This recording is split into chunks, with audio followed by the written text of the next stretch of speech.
400 प्रकाश वर्ष पूर्ण होने के उपलक्ष्य में आयोजित आज के इस पवित्र समारोह में प्रदेश सरकार में मेरे वरिष्ठ सहयोगी उप मुख्यमंत्री श्री केशव प्रसाद मौर्य जी, उप मुख्यमंत्री श्री ब्रजेश पाठक जी, प्रदेश सरकार में मेरे वरिष्ठ सहयोगी प्रदेश सरकार के मंत्री श्री बलदेव सिंह ओलख जी, यहां पर विशेष रूप से आज के इस कार्यक्रम में उपस्थित श्री मनिंदर सिंह सिरसा जी, महापौर श्रीमती संयुक्ता भाटिया जी, विधायक श्री नीरज वोरा जी, पंजाबी अकादमी के उपाध्यक्ष सरदार कुलविंदर सिंह छावड़ा जी, अध्यक्ष गुरुद्वारा आलमबाग सरदार निर्मल सिंह जी, सरदार राजेंद्र सिंह बग्गा जी, अल्पसंख्यक आयोग के सदस्य सरदार परविंदर सिंह जी, सिंधी समाज से श्री नानक चंद लखमानी जी,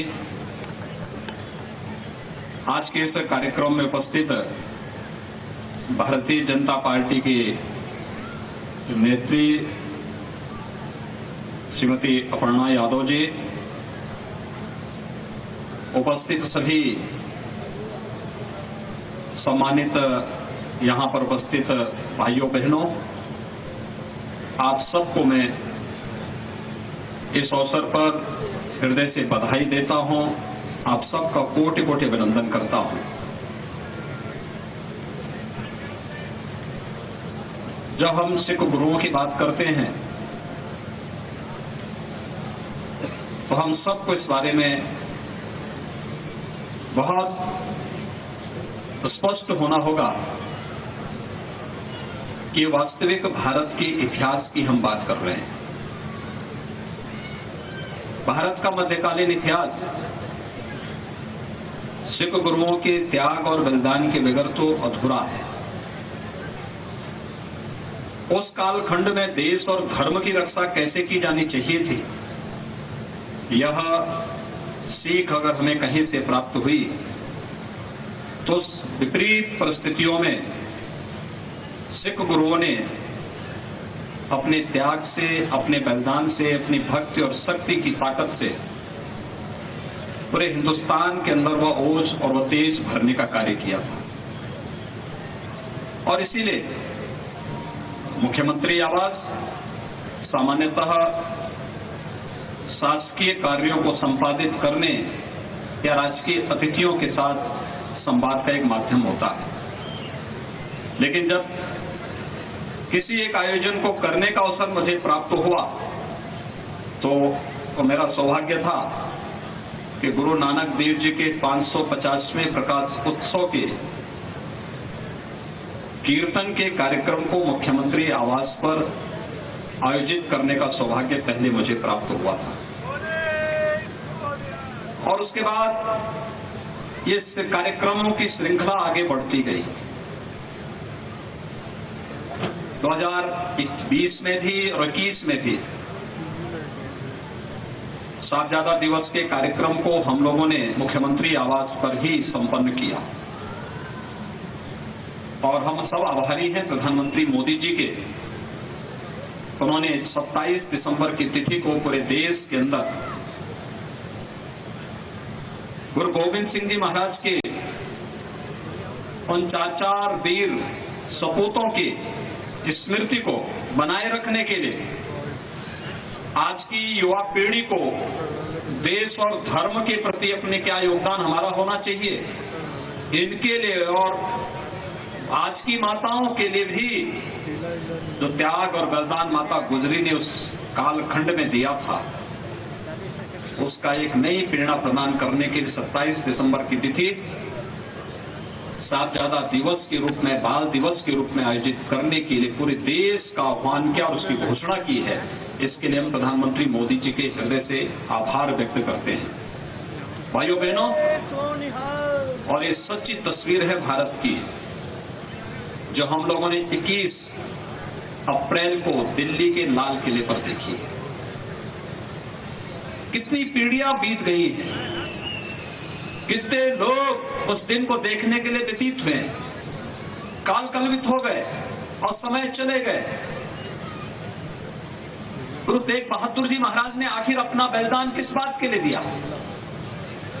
अगर वे सामान्य होते, वे भी अपनी गद्दी की रक्षा कर लेते, उनको कुछ कर भी नहीं सकता था। सुरक्षित रहते, अपने परिवार के साथ सुरक्षित रहते, और वे सुरक्षित रहते तो आगे गुरु गोविंद सिंह जी महाराज के 4 पुत्रों को अपनी शहादत नहीं देनी पड़ती। माता गुजरी को उस समय जब पूरा परिवार संकट में है तब अपने आप को बलिदान नहीं करना पड़ता, लेकिन गुरु तेग बहादुर जी महाराज का बलिदान किसके लिए था? कश्मीर के हिंदुओं के लिए, कश्मीर के पंडितों की सुरक्षा के लिए। अब याद करिए कि उस कालखंड में भी उनके मन में गुरु परंपरा के प्रति कितना विश्वास था। जब उन पर अत्याचार हो रहा था कश्मीर के अंदर, तो कहीं और नहीं गए, वह गुरु तेग बहादुर जी महाराज के पास आए अपनी याचना लेकर के कि हम पर यह अत्याचार हो रहा है, हमारा ये शोषण हो रहा है, हमारे साथ इस प्रकार का व्यवहार हो रहा है। तो गुरु तेग बहादुर जी महाराज ने कहा था कि लगता है कि कोई बड़ा बलिदान देना पड़ेगा, और बलिदान देने के लिए प्रेरणा कौन दे रहा है? गुरु गोविंद सिंह जी महाराज। क्या उम्र थी उस समय, लेकिन उन्होंने कहा कि आपसे बड़ा कौन हो सकता है।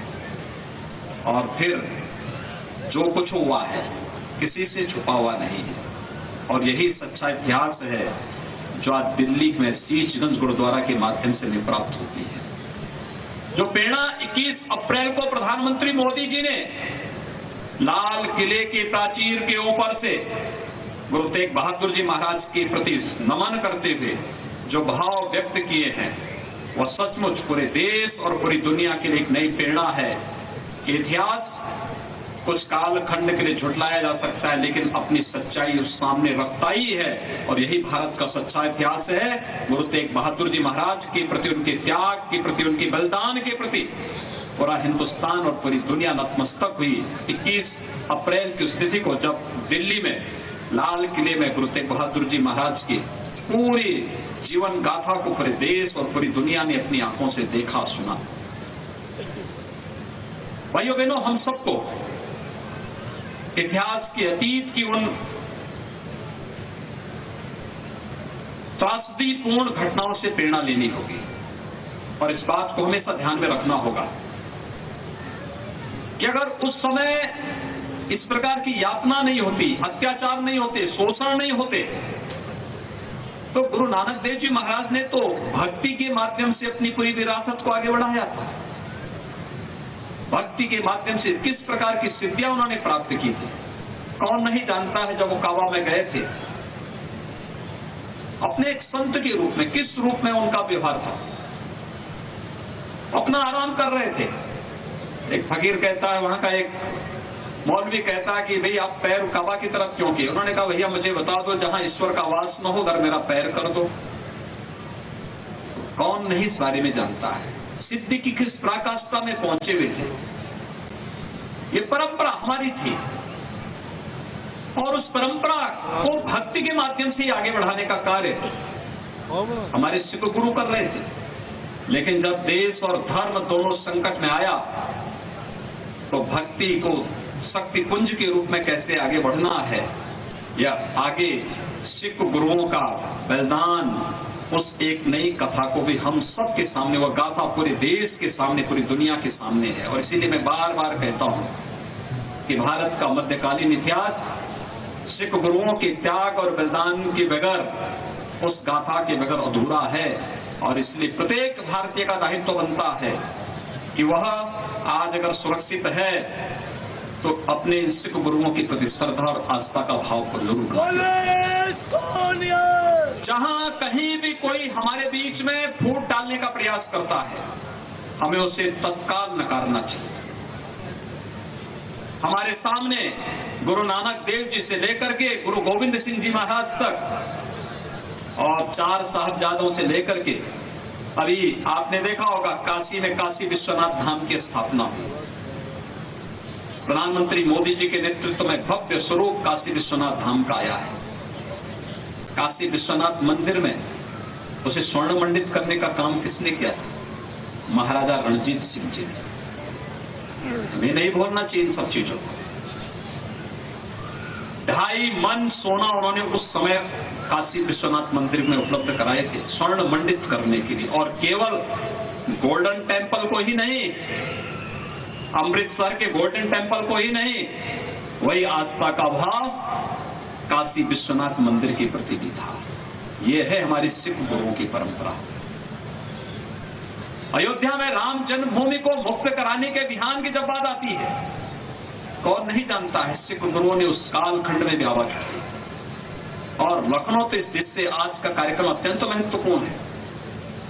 यहां पर तो 2 महीने तक गुरु गोविंद सिंह जी महाराज ने अपना बचपन व्यतीत किया था, और गुरु तेग बहादुर जी महाराज की कृपा भी यहां पर याह्यागंज गुरुद्वारे में सभी लोगों को प्राप्त हुई। एक ऐतिहासिक परंपरा हमारे साथ, और मैंने इसीलिए कहा है कि कैसे यहां पर एक भव्य स्वरूप देना, इसकी कार्य योजना बनाइए, हम लोग इसमें सहयोग करेंगे, मिलकर के इस कार्यक्रम को आगे बढ़ाएंगे, एक नया इतिहास बनेगा।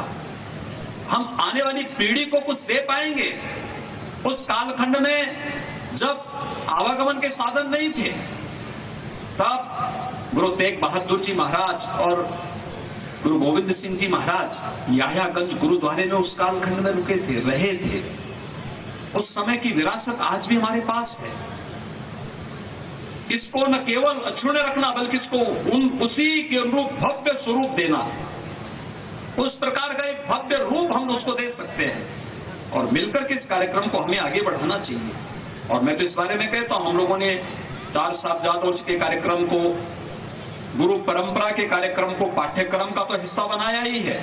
हमने पंजाबी एकेडमी को भी कहा है कि हमें इस पर तमाम प्रकार की प्रतियोगिताओं को स्कूल में आयोजित करने चाहिए, कार्यक्रमों को आगे बढ़ाना चाहिए, पाठ्यक्रम का इसको हिस्सा बनाना चाहिए। लोग जान सकें सिख गुरुओं की, सिख योद्धाओं के त्याग और बलिदान को, आजादी की लड़ाई में उनके योगदान को लोग जान सकेंगे। इन सभी परंपराओं को तो जो लोग गुमराह पैदा करने का प्रयास करते हुए अपने आप बेनकाब साबित होंगे, अपने आप ही वे परास्त होंगे। हम सबको मिलकर के इस कार्यक्रम को आगे बढ़ाना होगा, और इसीलिए जब भी मुझे अवसर मिलता है, मेरा सौभाग्य है कि मुझे 2017 में जब मैं मुख्यमंत्री बना था, तो सबसे पहला मुझे किसी एक धर्मस्थल में याह्यागंज बैसाखी के अवसर पर मुझे याह्यागंज गुरुद्वारे में ही बैसाखी के आयोजन के साथ जुड़ने का अवसर प्राप्त हुआ था। और इस बार भी बैसाखी के अवसर पर बड़े बड़े कार्यक्रम रखे गए, लेकिन मैंने अपने कार्यालय से पूछा, मैंने कहा क्या कार्यक्रम है? तो उन्होंने कहा फलाने राजनीतिक कार्यक्रम है। मैंने कहा राजनीतिक कार्यक्रम के अलावा कुछ धार्मिक कार्यक्रम भी तो है, आज बैसाखी का आयोजन भी तो है। तो कहा हाँ। मैंने कहा आपको मालूम है बैसाखी का एक खालसा पंथ की स्थापना का दिवस है, और हमें याह्यागंज गुरुद्वारे जाना चाहिए, क्योंकि मैंने वहीं से शुरुआत की थी अपने कार्यक्रम को आगे बढ़ाने के लिए। जब मैं गया तब यहाँ पे मुख्यमंत्री आवास पर भी आयोजन हुआ था। गुरु ग्रंथ साहिब को अपने सिर में लेकर के जाना हमारे लिए सौभाग्य की बात है। भारत की परंपरा है ये श्रद्धा और सम्मान का भाव। हम अपने अतीत को, अपने इतिहास को सम्मानित कर रहे हैं, अपनी गुरु परंपरा को सम्मानित कर रहे हैं, क्योंकि उन गुरुओं के त्याग और बलिदान ने आज हमें सुरक्षा दी है। उनके त्याग और बलिदान ने भारत को भारत बनाने में योगदान दिया है। हम कैसे उसको विस्मृत कर सकते हैं? और इस श्रद्धा और सम्मान का भाव जब भी किसी समाज के अंदर होगा, वो समाज अपनी जीवंतता को हमेशा बनाए रखेगा, हमेशा बना के रखेगा, और हमें अपनी इस जीवंतता को इस श्रद्धा और सम्मान के साथ बनाए रखना ही पड़ेगा। आज के इस अवसर पर जब हम लोग गुरु तेग बहादुर जी महाराज के 400वें प्रकाश पर्व के कार्यक्रम को यहाँ पर संपन्न करके एक नए उसके साथ आगे बढ़ रहे हैं, मैं फिर से यहाँ पे कहूंगा, याह्यागंज गुरुद्वारे को लेकर के और अन्य कार्यक्रमों को लेकर के राज्य सरकार इसमें भरपूर सहयोग करेगी, और हमें उस कार्य योजना को लेकर के स्थानीय स्तर पर प्रशासन के साथ मिलकर के एक ठोस कार्य योजना बना करके आगे बढ़ाना चल पड़ेगा, क्योंकि एक बहुत ऐतिहासिक कार्य हो जाएगा, ऐतिहासिक कार्य होगा। उस ऐतिहासिक कार्यक्रम के साथ अगर हमें जुड़ने का अवसर प्राप्त होता तो हम लोग इसे और अच्छे ढंग से आगे बढ़ाने में मदद मिलेगी और आने वाली पीढ़ी के लिए एक नया केंद्र बिंदु, प्रेरणा का स्थल हम लोग देने में सफल होंगे। मैं आप सबके प्रति इस अवसर पर एक बार फिर से 400वें प्रकाश वर्ष के कार्यक्रम के अवसर पर आप सबको मैं हृदय से बधाई देता हूं। राज्य सरकार की ओर से आप सबको कोटि कोटि बधाई और शुभकामनाएं। धन्यवाद। जय हिंद। माननीय महाराज जी का बहुत बहुत धन्यवाद। एक हमारी बेटी इसी शहर की है, बहुत सारी अच्छी